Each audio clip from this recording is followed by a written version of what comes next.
Este portfolio se hace con el fin de reunir y compilar todos los resúmenes, mapas conceptuales, cronologías y frases que hayamos realizado a lo largo de este cuatrimestre, además de conclusiones y reflexiones parciales y una conclusión final que se obtuvo en una puesta en común en el grupo.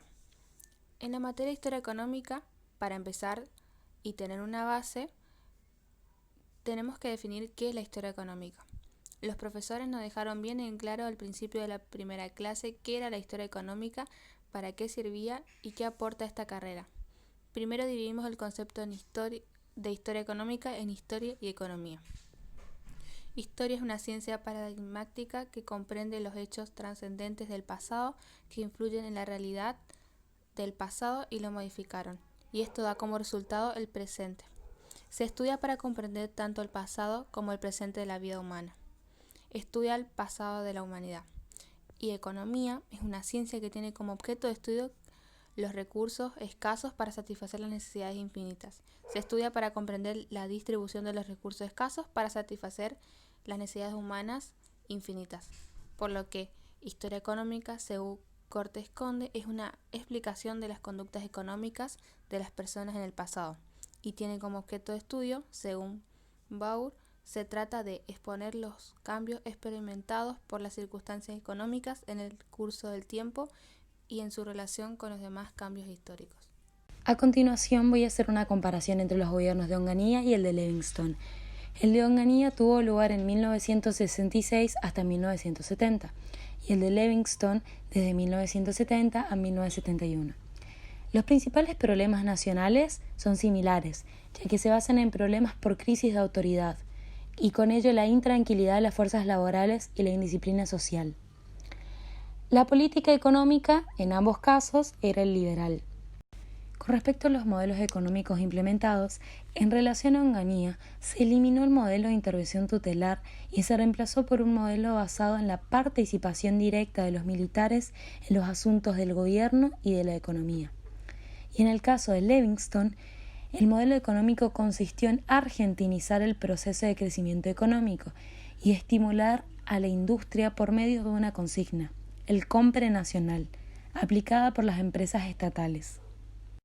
En cuanto a los planes propuestos por cada uno, en el caso de Onganía consistía en un plan de 3 tiempos, que consistía en 3 etapas. La primera etapa era el tiempo económico, que buscaba destrabar el desarrollo industrial, facilitando la comunicación en los sectores más modernos, constituyendo un aparato productivo más eficiente. La segunda etapa era el tiempo social, destinada a distribuir la riqueza de la etapa anterior y superar su carácter regresivo, para eliminar los conflictos sociales. Y por último tenemos al tiempo político, que permitía la apertura a la participación de la sociedad en un sistema institucional distinto del vigente hasta 1966. El plan propuesto por Livingstone tenía objetivos como, por ejemplo, la expansión de bienes y servicios disponibles, y con ello alcanzar una tasa de crecimiento del PBI del 8% anual. Además, se buscaba el aumento de las reservas nacionales para equilibrar la balanza de pagos, y para ello era entonces necesario aumentar el consumo interno y las transacciones comerciales. Teniendo en cuenta las principales medidas económicas, se podría decir que las de Onganía fueron la implementación de una política de estabilización, el congelamiento salarial por 2 años, que luego subió un 2%, la privatización de empresas estatales, la promoción del aumento de la competencia, permitiendo el movimiento de los precios, la redistribución de recursos entre las actividades de cada sector, una devaluación del 40% y una reducción de los aranceles aduaneros para incentivar a la clientela del sector. En el caso de Livingstone, las principales medidas fueron controlar la salida de capitales y las transferencias financieras, el aumento de las inversiones públicas, controlar los precios del mercado de consumo, el aumento de los subsidios. También convirtió el Banco Industrial en el Banco Nacional de Desarrollo y le dieron el control de la explotación petrolera a YPF y también generaron la Ley de Compra Nacional. A continuación daré una comparación entre 2 gobiernos, donde uno de ellos es el gobierno de Lanús y otro es el tercer gobierno de Perón. Primero que nada, vale aclarar en qué época se dieron ambos gobiernos. Como principal daremos la época del gobierno de Lanús, que se dio de 1971 a 1976, y el tercer gobierno de Perón, que se dio de 1973 a 1976. Uno de los primeros aspectos a comparar son los principales problemas nacionales que en el gobierno de Lanús se dieron una crisis de autoridad, que esto generó una intranquilidad en las fuerzas laborales e indisciplinas sociales. También la amenaza al regreso de Perón fue un gran inconveniente para este gobierno, pero por el otro lado, en el tercer gobierno de Perón, en aproximadamente marzo de 1976, las Fuerzas Armadas desplazaron el gobierno de Isabel Perón, lo cual esto generó una gran magnitud de la crisis argentina, que alcanzaba una extensión y una gran profundidad. Otro aspecto a analizar son las políticas económicas, que en el gobierno de Lanús se dio una política liberal y en el tercer gobierno de Perón una política nacionalista, pero en el gobierno de Isabelita se dio una política liberal conservadora. El modelo económico en el gobierno de Lanús, su modelo económico se orientó hacia el liberalismo, el cual pretendía determinar el ritmo inflacionario de alguna manera, pero en el gobierno de Perón se dio un modelo peronista. Los planes, que vendrían a ser acuerdos sociales, etc. En el gobierno de Lanús se dio un plan económico de corto plazo con 4 objetivos definidos, que uno de ellos era evitar la recesión, otro era contener el desempleo, detener el ritmo de inflación e estimular a los agentes económicos, que eso era uno de los 4 objetivos que tenía ese gobierno. Pero en el gobierno de Perón tendía un plan trienal para la reconstrucción y la liberación nacional, que este plan establecía una planificación integral de la economía que buscaba fomentar el desarrollo nacional y que abarcaba múltiples aspectos de la vida económica, lo cual él mismo se proponía obtener la plena vigencia de la justicia social, donde quería garantizar una alta calidad de vida y reconstruir el Estado. Y también lo que tenía como objetivo era redimensionar las relaciones de fuerza en el agro y en la industria. También tenía como otro objetivo recuperar la independencia económica en lo que respecta al rol de la inversión y el financiamiento externo en el desarrollo del país. El tercer aspecto a analizar son las principales medidas económicas que se dieron en ambos gobiernos. En el gobierno de Lanús se dieron 4 políticas, donde primero está la política monetaria, que se aplicaron medidas contractivas como por ejemplo fijar un tope al incremento de medios de pago de un 25% con respecto al existente en 1971, pero esto sin modificar los niveles de efectivo mínimo, y se establecieron límites a los niveles de tasa de interés para evitar la volatilidad de la entrada de capitales a corto plazo. La otra política es la política fiscal, que tenía la necesidad de aumentar los niveles de presión tributaria, aumento de la recaudación fiscal en la seguridad social, también aumentar el gasto público de un 20% e impulsar la inversión un 25% por encima de los niveles de 1971. Luego está la política comercial, que tenía como objetivo liberalizar gradualmente el envío de remesas, utilidades y dividendos al extranjero, esto para reducir la brecha existente entre el tipo de cambio de moneda comercial y el correspondiente al mercado financiero. Y por último tenemos la política salarial, que la inflación debía ser contenida a través de un aumento de precios no superior al 20% anual y un aumento de salarios del 15%, y que la diferencia sería compensada con asignaciones familiares. En el tercer gobierno de Perón, las principales medidas económicas fueron que se modificó la política de distribución de ingresos por medio de la imposición de límites a los aumentos salariales y la prórroga de la vigencia de los contratos de trabajo, que también se creó la Comisión Nacional de Precios y Salarios, que vinculaba los aumentos salariales con los niveles de productividad, y que esto evitaba aumentos de precios que no estaban justificados. Se revistió el proceso de transferencia de ingresos con un manejo distinto de la política de precios del sector agropecuario, que mejoraba en relación a los precios industriales. Una de las cosas que se intentó fue mantener el nivel de salario real y mejorar el sector rural mediante subsidios. De este modo se mantenían bajos los precios internos y se aumentaba el ingreso de los productores. Se brindó también apoyo a la producción y exportación agropecuaria, y se modificó el tratamiento que se otorgaba al capital externo. Fue sancionada la ley de inversión extranjera, Y por último, se firmaron acuerdos especiales con empresas extranjeras para el abastecimiento de productos y dar impuestos a las industrias nacionales.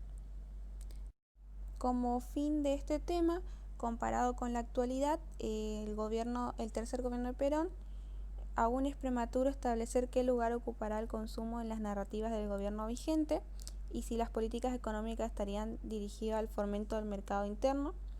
También algunos indicios apuntan a que la reactivación del consumo está en marcha, la continuidad y la actualización de los productos, incluido el programa de precios cuidados, microcréditos para la reactivación de gastos, congelamiento de tarifas y otras medidas tendientes a posibilitar la recuperación económica de los sectores más populares.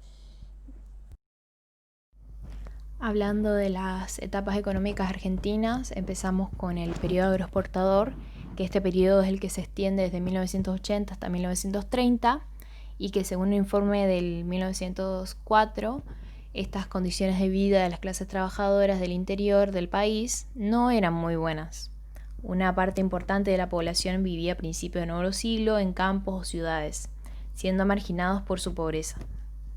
A pesar de que esta etapa comienza en los años 80, esta etapa es una consecuencia de los sucesos que ocurrieron en las décadas del 60 y del 70. La principal causa de que este modelo era el que nuestro país disponía era básicamente por sus grandes recursos naturales, la tierra y la calidad de la misma. El problema radicaba en que debía traer del exterior los capitales y la mano de obra necesarios para instalar un sistema de transportes, especialmente el ferroviario, y la infraestructura portuaria urbana para modernizar la agricultura y la ganadería. El gran predominio de la ciudad de Buenos Aires hizo que el poder se concentrara allí, lugar donde después se estableció la capital del país para 1880, luego de numerosas guerras civiles. Como se mencionó anteriormente, el bien abundante es la tierra, pero este recurso estaba en manos de pocos, como consecuencia de un proceso de apropiación de la misma. La obtención de estas tierras comienza con un proceso que se conoció como la campaña del General Roca, o la campaña del desierto, la cual tuvo como objetivo de eliminar definitivamente la presencia del indígena y puso a disposición de un puñado de terratenientes millones de hectáreas explotables. En este momento, nuestro país se transformaba en un importante exportador de productos agrícolas y un importador de manufacturas y bienes de capital. En cuanto a los capitales externos, estos ayudaron a montar el esqueleto del modelo exportador, permitiendo la inversión en distintos sectores para mejorar la calidad y cantidad de materias primas. Esta importación y exportación de nuestro país es consecuencia de una división internacional de trabajo en poder de la potencia más importante de la época, que era Gran Bretaña. La crisis mundial de 1873 y el inicio de la Gran Depresión provocaron efectos negativos en el Reino Unido. Hasta la década de 1920, 2/3 de las exportaciones mundiales estaban compuestas por productos primarios y 1/3 por manufacturas.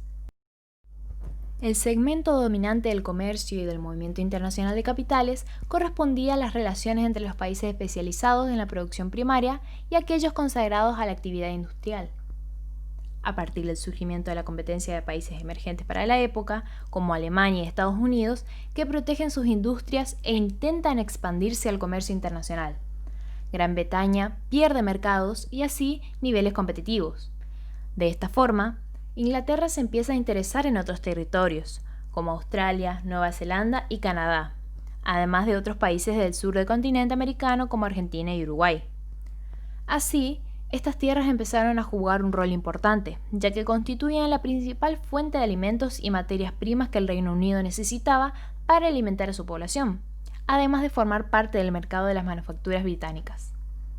En lo que se refiere al sistema político interno, en este periodo se produce una unidad nacional de dirección de gobiernos oligárquicos, los cuales guardan formas constitucionales, pero a los sectores opositores del ejercicio del poder y eligen a sus sucesores. Económicamente, la ideología predominante era la del liberalismo económico. Este sector también se caracterizaba por la concentración de la propiedad de la tierra y el endeudamiento externo. Cuando la ciudad necesitaba exportar capitales, porque bajaba la rentabilidad de sus empresas, esos capitales venían en abundancia atraídos por las facilidades que daban los gobiernos argentinos, iniciando un ciclo de endeudamiento externo. Pero, cuando las razones internas de su propia economía les era preciso hacer regresar esos capitales, el Banco de Inglaterra subía las tasas de interés para atraerlos, dejando el nivel de deuda que no podía pagarse. Esta situación argentina dio lugar a la conformación de un aspecto cultural que se transmitió al resto de la sociedad y a sectores medios. La poderosa élite que gobernaba el país tenía como principales características una cultura fuertemente rentística, una conducta en el poder antidemocrática basada en la marginación de gran parte de la ciudadanía, la corrupción y el fraude electoral, además de una visión del mundo dependiente. Una de las funciones principales del endeudamiento externo fue contribuir a financiar el gasto de ciertos sectores privilegiados de la sociedad y la fuga de capitales, generando un modelo que podíamos llamar el capitalismo ausente. Por un lado, la cultura antidemocrática hace referencia a que con el tiempo los gobiernos de unidad nacional dejaron de respetar los principios constitucionales, convirtiendo la democracia en algo ficticio, además de la existencia de presidentes electores que elegían a sus sucesores. La élite se identificaba con la clase política, y los rasgos principales del manejo político eran el paternalismo, el clientelismo, la corrupción y el fraude electoral. Por otro lado, persiste desde aquella época una cultura de subestimación del interés nacional, es decir, de vivir dependiendo de factores externos sin ningún beneficio compensatorio. En relación a las relaciones exteriores, la Argentina tenía un régimen liberal de comercio y de tratamiento a los capitales extranjeros y un alto grado de apertura externa. Las exportaciones representaban alrededor de 1/4 del PBI y las importaciones satisfacían cerca de la mitad de la demanda de manufacturas para el consumo y la inversión doméstica. A continuación, hacemos una reflexión parcial del periodo exportador concluida por el grupo. En este periodo, que es el comienzo de la Argentina para ser reconocido mundialmente, ya que poseíamos todas las de ganar con respecto a la abundancia y calidad de nuestra tierra, pero nos faltaba de capital, por lo que muchos países extranjeros invertían en la Argentina, teniendo confianza justamente en nuestro país. En el marco externo se producían las revoluciones industriales y teniéndose en cuenta muchas personas quedaban sin empleo. Sin embargo, esto servía para el crecimiento argentino, ya que las personas no triunfaban en el continente europeo, sufrían el desempleo, la pobreza y la hambruna, así que obtenían una oportunidad de trabajo y salir de esa realidad que los hostigaba, por lo que ese aspecto positivo de ese periodo, básicamente. También las inversiones de capitales extranjeros aportó mucho a la infraestructura nacional, con tantos ferrocarriles y miles de kilómetros de ferrovías para facilitar el transporte, además del gran crecimiento económico de la época. Sin embargo, esto produjo algunos aspectos negativos si lo relacionamos con los aspectos positivos, en lo que derivó al final.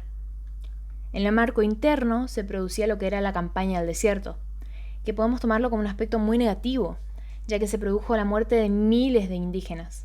Se perdió un montón de cultura debido a esas matanzas, producidas por el hambre de dinero y riquezas en exceso. Todos los que contribuían con esta masacre eran recompensados con grandes áreas de tierra para plantar y así continuar con el modelo agroexportador.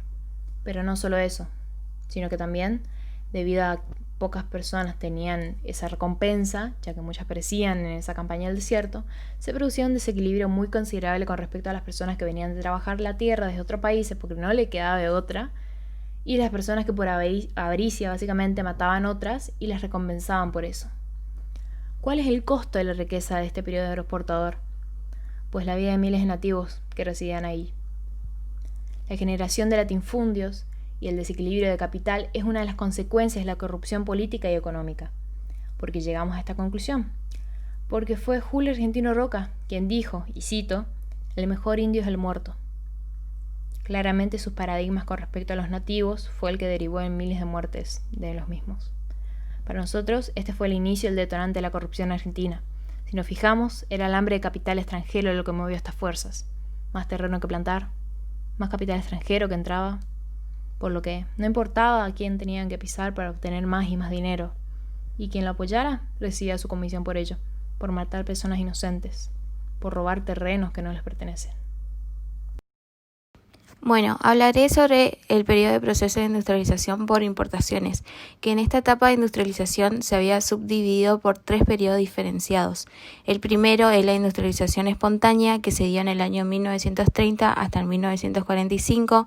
El segundo es el proyecto industrializador peronista, que se dio en el año 1946 hasta el 1955. Y como último periodo se dio la industrialización desarrollista, que se dio en los años 1955 al 1976. En este periodo, en este proceso, comienza lo que fue una crisis originada en Estados Unidos en los años 1929 y se dio como un comienzo de la Gran Depresión económica mundial que duraría casi una década. En ese momento lo que más se caracterizó fue una severa deflación en un sentido amplio, debido a que generó restricciones monetarias y financieras, baja de precios de productos y de salarios, un retroceso en las actividades económicas. Estos países que estaban involucrados e industrializados debieron soportar esa caída que se dio en ese año de los precios de los productos, aunque muchos protegieron esos mercados con barreras arancelarias o de otro tipo, pero también, sin embargo, no pudieron evitar ese cierre de bancos y de empresas y una creciente desocupación y situaciones extremas de hambre y pobreza en la gran parte de sus poblaciones. Eso fue algo muy fuerte. Todo eso se llevó a la quiebra de un sistema multilateral de comercio de pagos, incluyendo lo que fue el patrón de cambio de oro, y dio lugar a un retorno a los sistemas de preferencia imperial y a los convenios bilaterales. En nuestro país, que tenía una economía abierta al mundo, también sufrió de lleno ese impacto con una severa caída de sus exportaciones y el amplio déficit que se dio en la balanza comercial. Y al no coincidir con esas importaciones de bienes industriales y de muchos bienes de consumo masivo, en este proceso lo que se dio de sustitución de importaciones fue un producto de la necesidad y no de la voluntad política que había que hacer frente a esa crisis que se afectaba al país. Cuando en esta etapa comienza a desarrollarse con más fuerza alrededor de 1930, la élite oligárquica retorna a ese poder mediante un golpe de estado cívico militar, que al mismo tiempo el país logra un margen de autonomía económica que se dio, aunque se mantienen los servicios de la deuda externa, y intenta conservar el mercado británico para la consolación de carnes enfriadas, el negocio principal que teníamos los terratenientes en la pampa húmeda, ahora en el poder político. En los rubros que más se destacaron fueron las actividades relacionadas con los insumos locales, especialmente los textiles, metalúrgica, liviana. Este núcleo, es decir, que estaba compuesto por bienes de consumo que reducían al peso de déficit comercial con el exterior, contribuyendo a lo que era canalizar una porción de la renta agraria a través de inversiones industriales, y ofrecían una salida a la producción agropecuaria. Hablando en lo general, la rama de este mayor crecimiento que se produjo en los bienes de consumo finales, con mayor intensidad en la utilización de mano de obra en esos bienes de capital, las maquinarias e insumos utilizados eran ocupados en todo ese sector. También produjeron cambios en la composición de la estructura social, como la ampliación de la masa de los trabajadores industriales y urbanos, que daban lugar a la aparición del peronismo, que estimulaban el desarrollo industrial sobre la base de la participación social, de los nuevos sectores sociales y la ampliación del mercado interno, y tendrá como una conducta de una mayor autonomía en el marco internacional. En el primer gobierno peronista lo que se logró hacer fue viables 3 momentos preexistentes, que era la dicotomía entre la expansión del modelo interno y el nivel de consumo de esas masas, la audiencia de leyes laborales que garanticen mejores condiciones de vida en la hora del trabajo, la intervención del Estado en la economía con una ampliación de las funciones del mismo que se había acrecentado en su papel político y social. Este fenómeno, como se habla, que fue político, surge un planteado que fue la necesidad de montar mecanismos de justicia social que no existían. Además, en este partido político pretendía presentarse a todos los sectores sociales y minimizar la oposición, sin impedirle participación a esas elecciones. pero obstaculizando su accionar. En este periodo de neutralización no se vuelve a caer en la que era fuerte endeudamiento externo, pero sí en repetidos crisis de la balanza de pago como que es consecuencia que se dio de los requerimientos del propio proceso de industrialización que se contrapone como una estructura dependiente de esas exportaciones agropecuarias.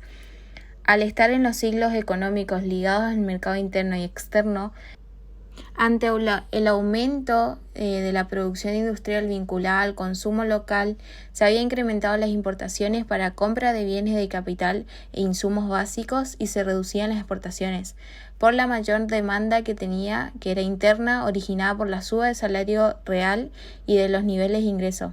Sin embargo, el déficit de la balanza comercial y la disminución de las divisas llevaron a una devaluación que provocaba un aumento de precio en los productos agrarios exportables y en los insumos importados. Todo se traducía en crisis del sector externo, procesos inflacionarios y políticas monetarias restrictivas. Desde el punto de vista económico, un proceso de crecimiento importante sería en 1964 y en 1974, ya que fue un periodo de ascenso interrumpido, superando problemas cíclicos, con una tasa de promedio que se dio cerca del 5% anual. Lamentablemente, desde el punto de vista político, lo que se observaba era grave y terminaba con un golpe de Estado en 1976. Algunos aspectos principales sobre las distintas etapas de industrialización por institución de importaciones, que lo habíamos encontrado en Rapoport. La industrialización espontánea entre 1930 y 1945 que se daban gobiernos conservadores tenían las consecuencias de la crisis económica mundial, un fraude vigente en los gobiernos, mientras que en estos son represivos o impulares, creciente intervención del Estado en la economía, una creación de juntas reguladoras de la producción, crecimiento de industrias livianas, pacto Roca-Runciman y la relación especial con Gran Bretaña, resistencia a la política panamericanista que se dio en Estados Unidos, la creación del Banco Central, la Segunda Guerra Mundial, los conflictos con Estados Unidos y los libres blanqueados.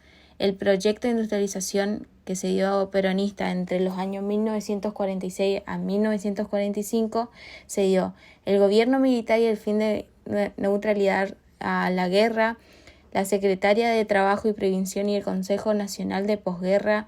En 1946 el peronismo en el gobierno, los planes quinquenales y la política social y redistribución de ingresos, los problemas de divisa, las nacionalizaciones, el fin del comercio triangular, el Estado industrializador, el Banco de Crédito Industrial y el AIPI, ampliación del mercado interno, aumentos salariales y empleo público, desplazamiento de capital extranjero de algunas de sus posiciones en la economía argentina y el flujo de inversión externa. La crisis externa que se dio en 1950 hasta el 1952, la caída de salarios reales e inflación, plan de estabilización y cambios en la política económica, nueva estrategia de industrialización, la industria pesada. Se procura atraer la inversión directa extranjera que se dio con contratos petroleros.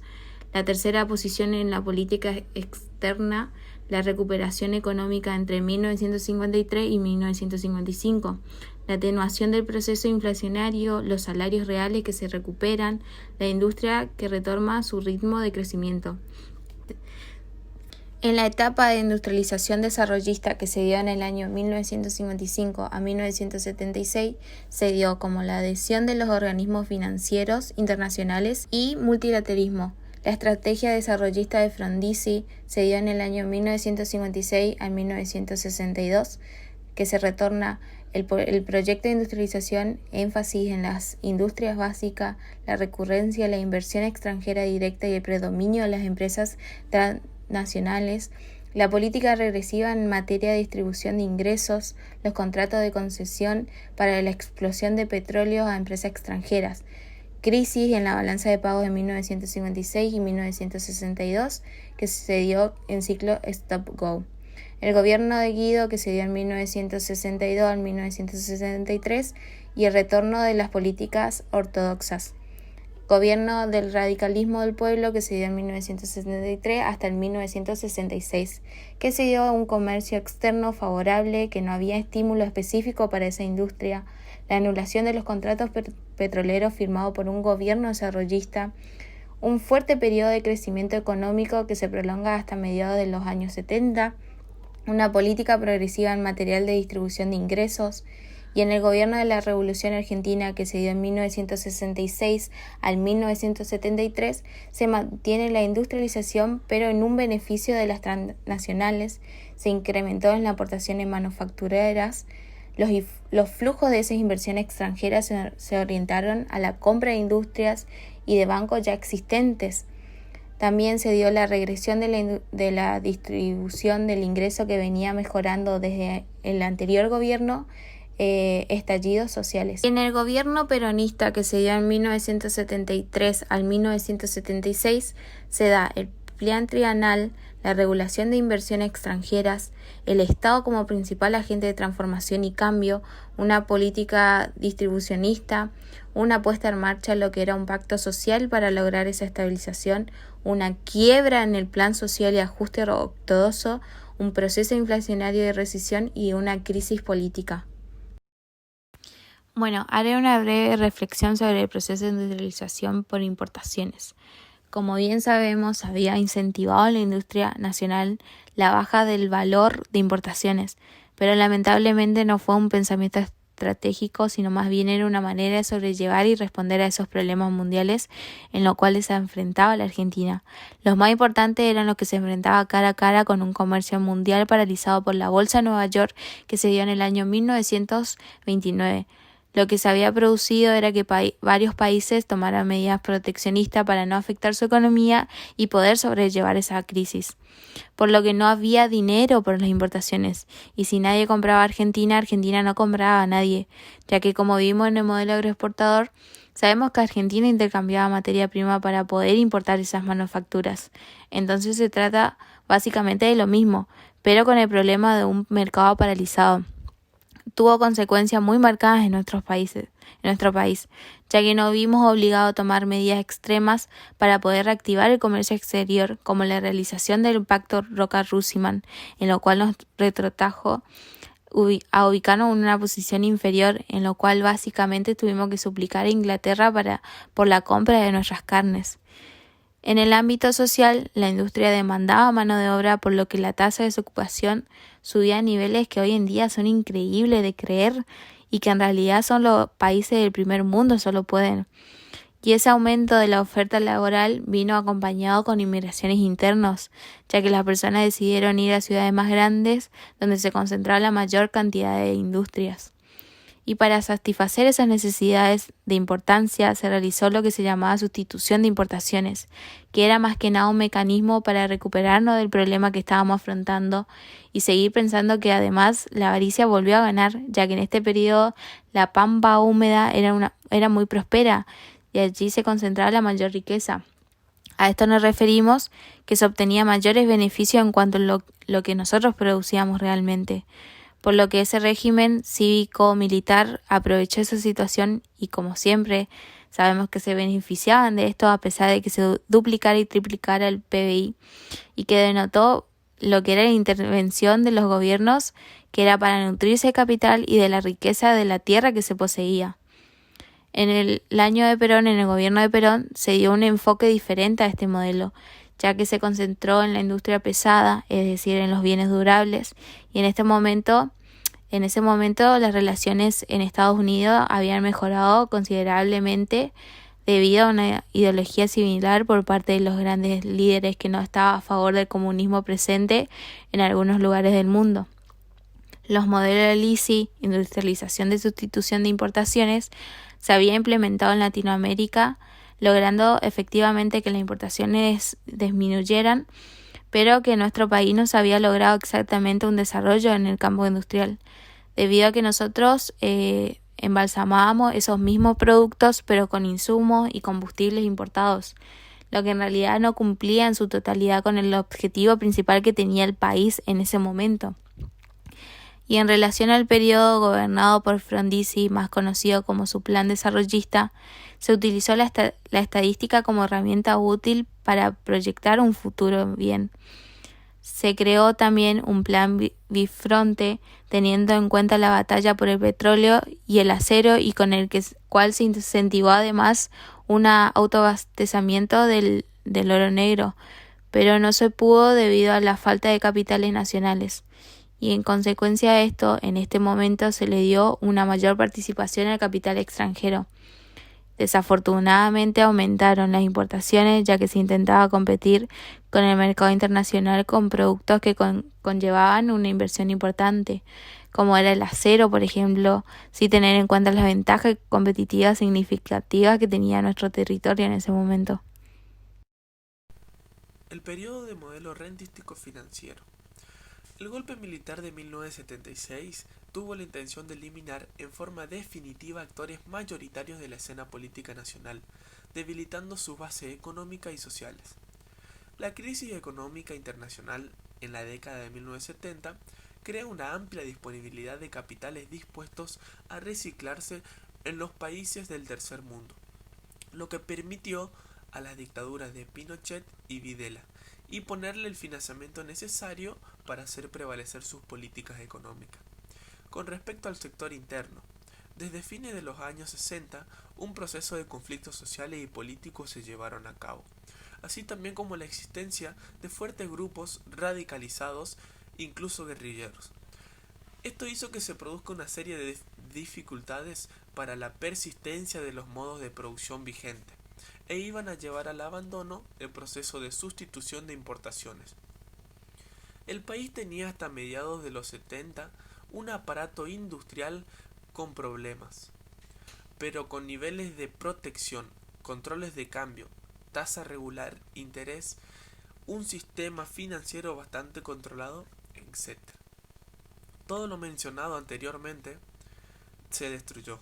Se promovió la desregularización financiera y la apertura indiscriminada de la economía, que afectó a la balanza comercial y a la cuenta corriente de balanza de pago. Se produjo un fuerte proceso de desindustrialización y se estableció un sistema de convertibilidad tablita cambiaria. La especulación financiera pasó a ser un factor fundamental. Se traían del exterior dólares que se convertían en pesos a un cambio sobrevaluado. Se colocaba de sus pesos altas tasas de intereses, y cuando se pensaba que el dólar iba a subir se volvía a cambiar pesos por dólares y se lo jugaba el exterior. Esto constituía negocios fáciles y altamente rentables. A fines de los años 70, la Reserva Federal comenzó a elevar las tasas de interés debido a déficits fiscales de Estados Unidos. Esto afectó negativamente a América Latina, que había tomado préstamos en los años anteriores y ahora debía pagar intereses mucho mayores. De todas formas, Argentina ya tenía un alto grado de endeudamiento externo debido a la especulación financiera, los autopréstamos, los gastos militares y la corrupción. La derrota de la Guerra de Malvinas terminó por hundir el régimen militar, y fue en ese momento crítico en el que se retornó a la democracia. Desafortunadamente, con el gobierno de Alfonsín no hubo mejoras en el endeudamiento externo, sino todo lo contrario. Este aumentó a costos más altos, impidiendo que todo el país pudiera recuperarse económicamente. Tiempo después, con inicio en la firma acta de la integración regional entre Argentina y Brasil, estos países, junto a Uruguay y Paraguay, firmaron el Tratado de Asunción, que fijó como fecha de conformación definitiva del Mercado Común del Sur, Mercosur, el 1 de enero de 1995. Con la caída del muro de Berlín y el bloque soviético, además de un importante proceso de globalización financiera en los años 90, se produjo una abundancia de capitales en el norte que fluyeron hacia Argentina en busca de mayores rentabilidades. En la década del 90, la derecha liberal ganó con sus ideas y sus intereses al liderazgo justicialista, el llamado menemismo. Luego, simplemente por ley, un sistema de convertibilidad que llevó al abandono de toda política monetaria y a la sobrevaluación del peso, a la regularización total del sector financiero, a la flexibilidad laboral y ajuste salarial, se privatizaron las empresas más importantes en dominio público, que culminó con la compañía estatal petrolera YPF y a la pérdida de manos del Estado de un recurso estratégico clave para la economía argentina. La clave del sistema fue la convertibilidad con un tipo de cambio fijo, que funcionó pero contradijo todas las otras medidas del liberalismo. En un sistema así, con aperturas irrestrictas de los mercados, la única forma de controlar el déficit externo y el déficit fiscal es aplicando políticas recesivas y de ajuste a la espera de un flujo de capitales que compense la situación. A partir de esta situación se produjo una increíble fuga de capitales y se verificó un incremento exponencial del endeudamiento externo, lo que constituye las principales causas de una grave depresión en la economía argentina. A pesar de la fragilidad de este sistema, los organismos financieros internacionales, como el FMI, desempeñado en un rol fundamental en la instrumentación de las reformas económicas que llevaron a la crisis y, frente a las dificultades del repago de la deuda, presionaron ante el gobierno argentino para que practicase políticas de ajuste.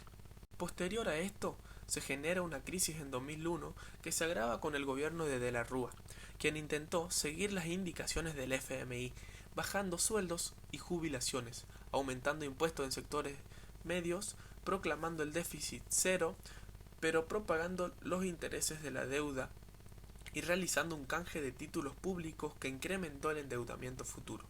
Esto causó que, a fines de aquel año, cuando el sistema bancario y financiero basado en la convertibilidad, que tenía por fundamentos de la presunta dolarización de los depósitos bancarios a través de un tipo de cambio artificial que no sostuvo, provocando el colapso del sistema bancario, el corralito, es decir, la bancarización forzosa, que impidió que el público pudiese retirar sus ahorros y llegó al fin de la convertibilidad del tipo de cambio fijo.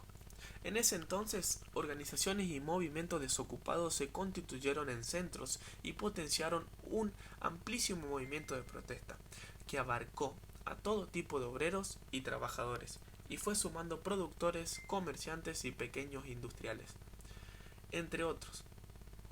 En consecuencia de esto, se llegó a una explosión social en diciembre de 2001, que produjo por primera vez la caída de un gobierno, el de la alianza que había sucedido Menem, sin ninguna intervención militar.